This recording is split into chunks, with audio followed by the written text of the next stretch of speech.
Esse podcast é um oferecimento da ConnectWay, uma empresa que há 20 anos distribui tecnologias e soluções Huawei no Brasil. Olá pessoal, tudo bem? Aqui é Samuel Possebon, editor da Teletime. A gente está de volta com mais um Boletim Teletime, o nosso podcast diário com as principais notícias da semana. Aliás, que semana cheia, né? Muita coisa aconteceu, a gente fez até um episódio extraordinário. E aí agora a gente fecha a semana com mais um noticiário importante, com muitas deliberações da primeira reunião do Conselho da Anatel nessa quinta-feira, dia 8 de fevereiro de 2024. Estou aqui trocando as datas já, está até difícil de lembrar os dias. Mas, enfim, a primeira reunião da Anatel desse ano, de 2024, realizada nessa quinta-feira, dia 8 de fevereiro, e muitas decisões importantes. A Anatel resolveu descarregar aí uma série de processos importantes nessa sua primeira reunião. Vamos começar com a mais importante delas, pelo menos na avaliação da Teletime, que foi o reconhecimento da desistência da Winit com relação à operação na faixa de 700 MHz e a devolução da faixa de frequência. Essa é uma questão que ainda vai precisar ser avaliada pela Anatel com relação às consequências disso para a Winit. Tem um processo que está aberto com relação a isso, quanto é que ela vai ter que pagar, como é que vai ser a execução das garantias e tudo mais, mas o mais importante é a pergunta: o que a Anatel vai fazer com a faixa de 700 MHz, com aquela faixa que pertencia ao Winit, que ela venceu no leilão de 5G em 2021 e que durante os últimos 2 anos praticamente ficou aí parada, né, esperando que a Winit entrasse em operação. A Anatel deu 2 indicativos do que pode acontecer e a gente vai falar deles daqui a pouquinho. Mas só para relembrar, para quem não lembra exatamente do que aconteceu, foi o seguinte: a Winit venceu o leilão para essa faixa de 700 MHz, é um pedaço da faixa, né? Outras partes dessa mesma faixa de frequência já são hoje operadas pela TIM, pela Vivo e pela Claro, mas restava uma parte dessa faixa que não estava em operação por nenhuma empresa, porque a Oi não quis participar da licitação em 2014, então ficou uma parte remanescente. A Winit, que é uma empresa de torres, que tem como principal acionista o Fundo Pátria, venceu essa licitação e tinha um projeto de operar uma rede de atacado nessa faixa de frequência. Então ela ia oferecer esses seus serviços para outros operadores de telecomunicações que tinham interesse de entrar no mercado móvel. Só que daí a Winit resolveu fazer um acordo com a Vivo, que é uma das empresas que já tem a faixa de 700 MHz e que, inclusive, pelo edital, estava proibida de participar da licitação, pelo menos num primeiro momento. Muito tempo se passou, mais de um ano aí de discussão, e no final das contas a Anatel decidiu que a Winit podia fazer um acordo com a Vivo, mas com uma série de condicionantes, uma série de restrições a esse acordo. E um deles era justamente o impedimento de que a Vivo operasse nessa faixa com acordos de RAN sharing, ou seja, de compartilhamento de espectro, junto com outras operadoras de telecomunicações, notadamente a Claro e a TIM. Com isso, e com as outras condicionantes que foram colocadas, o acordo se inviabilizou, a Winit não conseguiu encontrar sustentação na sua parceria com a Vivo e resolveu, no finalzinho do ano passado, dezembro, devolver a faixa de espectro. E aí o que a Anatel decidiu agora é o seguinte: bom, o que vai fazer com a faixa de 700 MHz? E aí a gente entra especialmente na decisão da agência. Primeira coisa que a Anatel recomendou, o Conselho da Anatel recomendou, e esse caso agora relatado pelo conselheiro Vicente Aquino, foi aprovado por unanimidade, foi indicar para a área técnica que analise a possibilidade de que essa faixa seja destinada ou para Highline ou para Datorá, que foram as empresas que ficaram em segundo lugar naquele leilão de 2021. A Anatel não tem certeza se pode pedir um estudo para a área técnica, se for possível, tem que ser consultado também o TCU, né?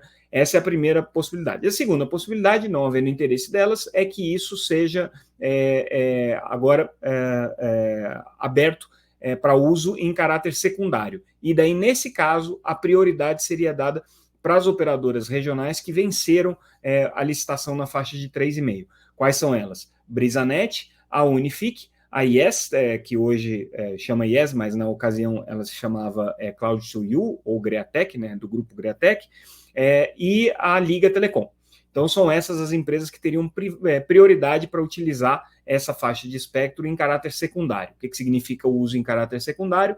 Que não é dono da faixa, quando chegar o operador em caráter primário, expulsa ele. Mas a operação em caráter secundário hoje no Brasil está restrita a 6 meses apenas, né? Então, é o tempo de proteção, né, que o operador tem. Na verdade, ele pode operar por tempo indefinido, mas depois que ele começa a operar, ele tem 6 meses ali que ele fica um semi-primário, vamos dizer assim, né? Com uma certa garantia que ninguém vai tirar ele da faixa. Mas depois de 6 meses acaba essa garantia. A Anatel está até revendo a possibilidade de que essa garantia seja estendida para 5 anos, né? Mas isso depende da aprovação do regulamento de uso de espectro, tal qual foi proposto em consulta pública pela agência.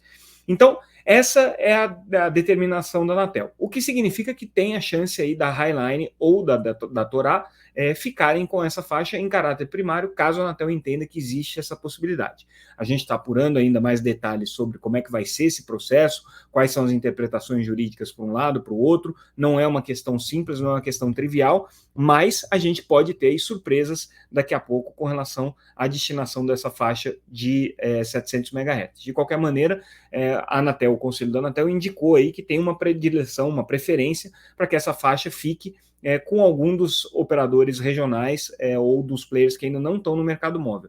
Existe ainda também a possibilidade, caso nada disso seja viável, que seja feita uma nova licitação dessa faixa, que vai acontecer num momento futuro, possivelmente ser incluído, inclusive, na licitação que a Anatel quer fazer no final de 2025, né? Mas aí as condições dessa licitação a gente não sabe.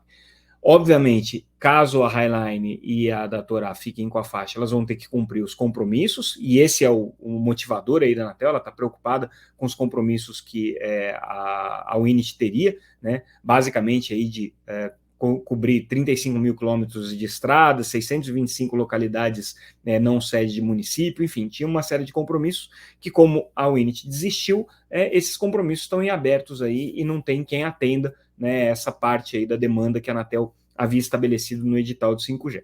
Enfim, vamos ter muitos desdobramentos aqui. Outra decisão super importante da Anatel nessa reunião de quinta-feira, dia 8, foi o recurso da Plintron com relação ao pedido de anuência prévia da Surf Telecom para mudança de controle. Também relembrando rapidamente, dezembro do ano passado, na verdade novembro do ano passado, perdão, a Anatel julgou um pedido de anuência prévia da Surf para transferência do controle da empresa, que sairia da mão do grupo ligado ao empresário Ion Moreira e iria para a Plintron, que também é acionista, mas hoje é acionista minoritário.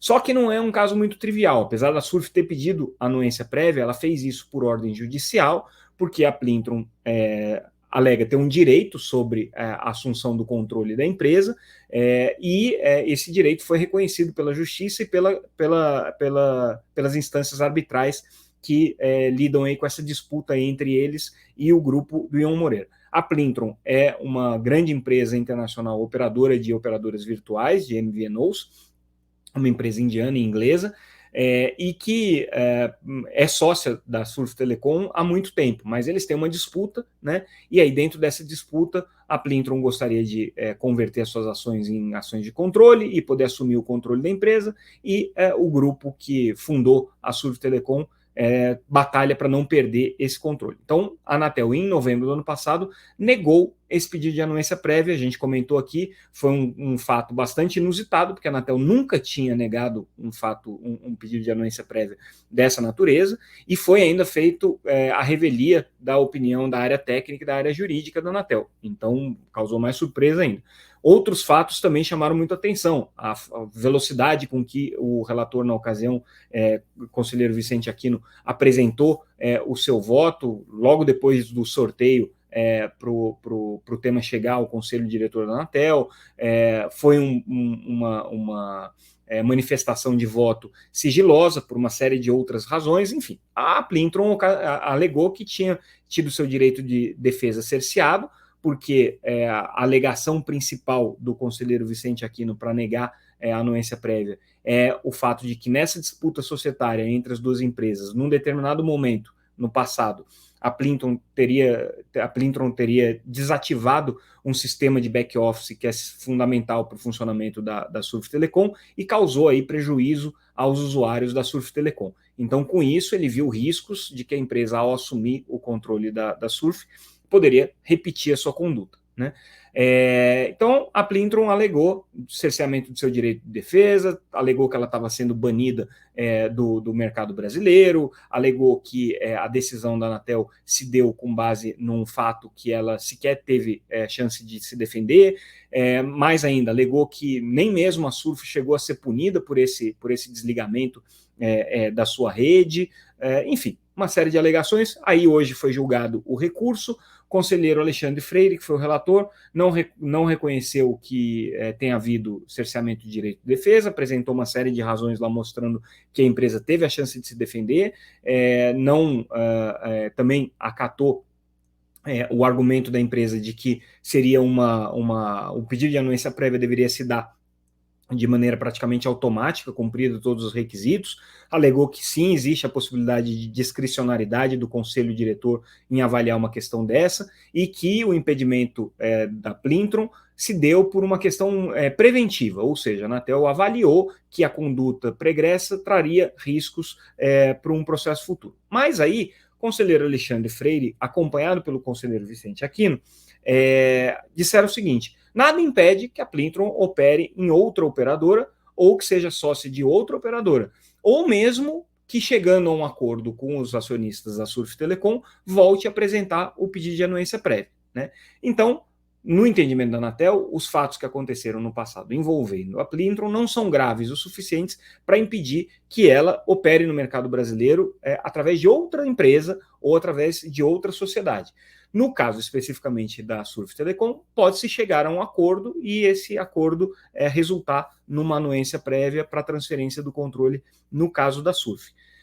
Os dois conselheiros foram acompanhados pelo presidente Carlos Baigorre, que desempatou a situação, uma vez que havia um voto também do conselheiro Arthur Coimbra, no sentido de que a anuência prévia poderia ser concedida com alguma condicionante, ou seja, que a Surf não sofresse nenhuma perda de desempenho significativa e sustentada nos próximos 3 anos, condição essa que, se fosse descumprida, seria causa para reversão da anuência prévia. O conselheiro Arthur Coimbra foi acompanhado pelo conselheiro substituto Rafael Garcia, que assumiu hoje, né, o papel de conselheiro substituto, mas o presidente Carlos Baigorre desempatou. E aí, segundo o presidente Carlos Baigorre, na entrevista que ele deu para os jornalistas após a decisão, ele explicou que, no entendimento dele, né, o fato da Plintron ter alegado que não houve cerceamento de defesa e o conselheiro Alexandre Freire ter mostrado que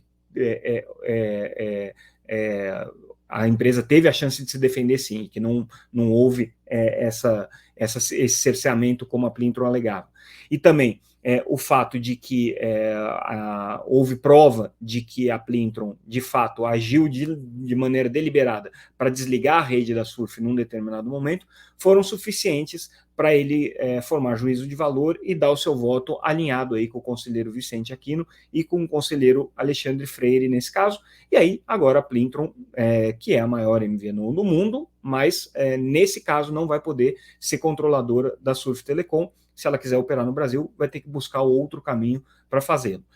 A Surf Telecom é uma operadora virtual importante no mercado brasileiro, tem uma quantidade, é a maior delas, tem uma quantidade significativa de assinantes e tem entre os seus clientes ninguém menos do que os Correios. Então, né, existe um contrato grande, né, existe uma relação comercial grande entre a Surf Telecom e a estatal Correios, que está vinculada ao Ministério das Comunicações, que também, obviamente, é o órgão formulador de políticas para a Anatel. Então, existe aí uma certa sobreposição, né, de interesses, uma vez que o Ministério das Comunicações tem indiretamente aí um interesse na matéria, pelo fato de que a Surf é prestadora de serviço dos Correios. Enfim, essa foi a decisão da Anatel.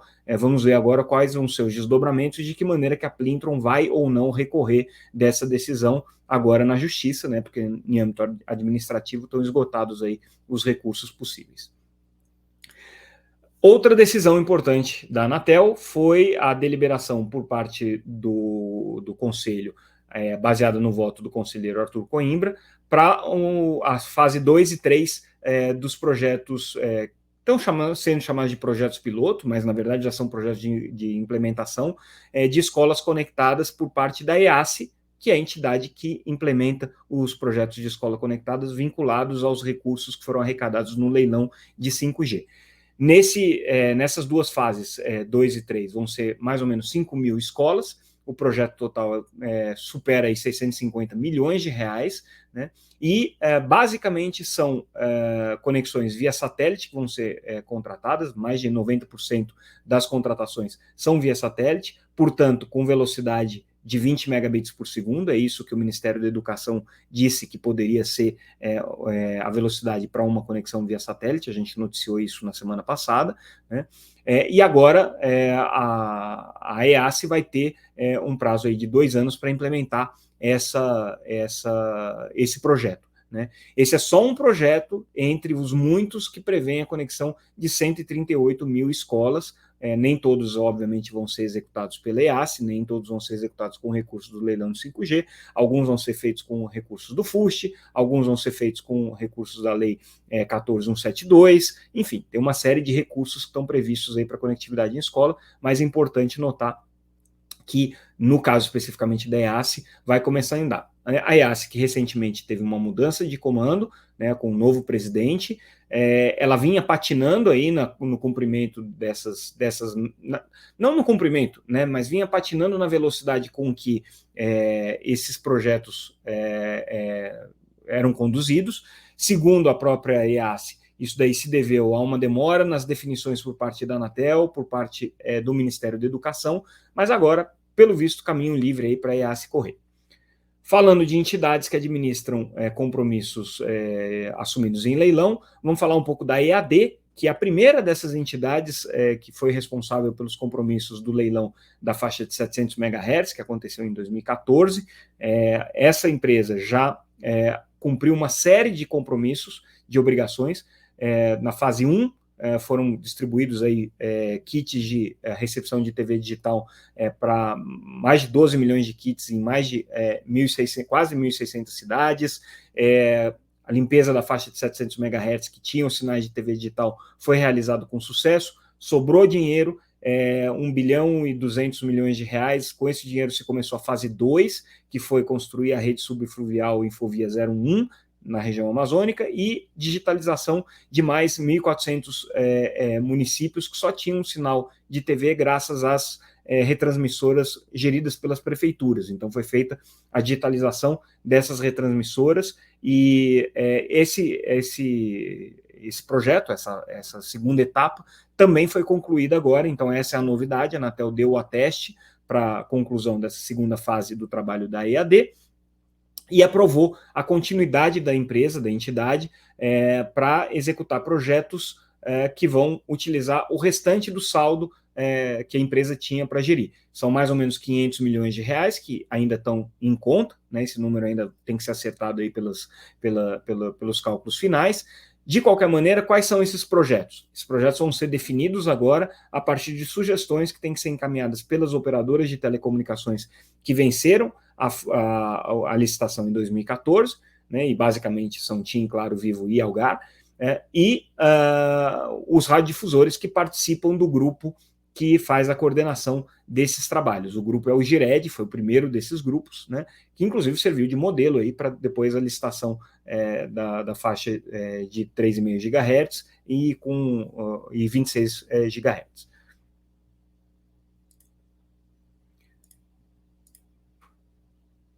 Alterei aqui a minha câmera porque acabou a bateria aqui da câmera, mas seguimos aqui sem problemas. Bom, o que acontece agora? Né?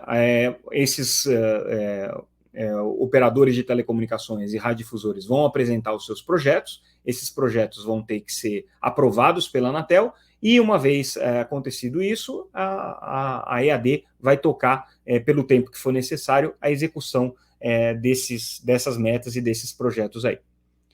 E aí agora a gente encerra o ciclo aqui de comentários sobre as decisões da Anatel e vamos para outros assuntos de mercado que aconteceram nessa quinta-feira.